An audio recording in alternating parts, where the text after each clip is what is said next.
This is the Futuco Palbook, and apparently it's one of the best budget laptops in the market right now. The box that it comes in honestly looks simple, slick, and just straightforward.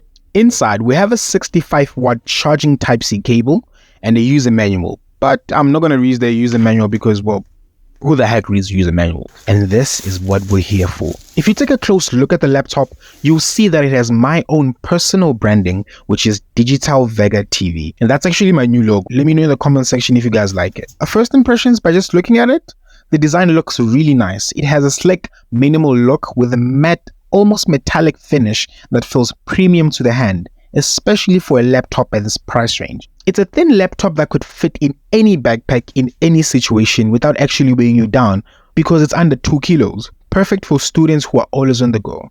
Now look, just because this laptop is lightweight doesn't necessarily mean that it's not packing when it comes to specs. This comes with a quad-core Intel N95 processor, which is great for daily tasks such as web browsing, streaming, or even using Microsoft 365 flawlessly. It's got 12 GB of LPDDR5 RAM, so it should handle multitasking pretty well. Having multiple browser tabs open, working on Word document, watching YouTube, and maybe even editing a video in CapCut. Though I don't know why you would need to do all of that at once, but it can actually handle all of that at once. Now when it comes to the storage, this has 256 of fast SSD, which should be plenty of space for the average user. If you're like me and you might need a bit more space, then I suggest getting an external hard drive. Now here's one of the coolest things that I've seen about this laptop. The boot up time is super fast. It's actually faster than my current laptop. The laptop comes with a Full HD anti-glare screen. The screen is really bright and has great color accuracy,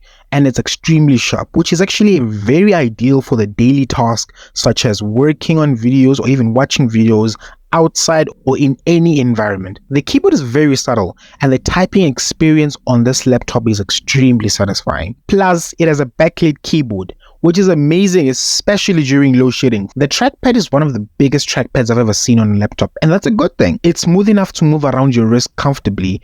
And I think this laptop will be great for students or remote workers who just need a solid device for daily tasks without actually breaking the bank. And now the question comes to, who's the Palbook for? Well, if you're a student or professional who need the laptop for light work, browsing, or even streaming, then the Palbook is a great fit. I wouldn't recommend it for heavy video editing such as using DaVinci Resolve or Premiere Pro. It can only handle CapCut from what I've seen so far. And it's also great for someone who appreciates a lightweight, portable laptop. Now overall, my first impressions of the Futuco Palbook are very positive.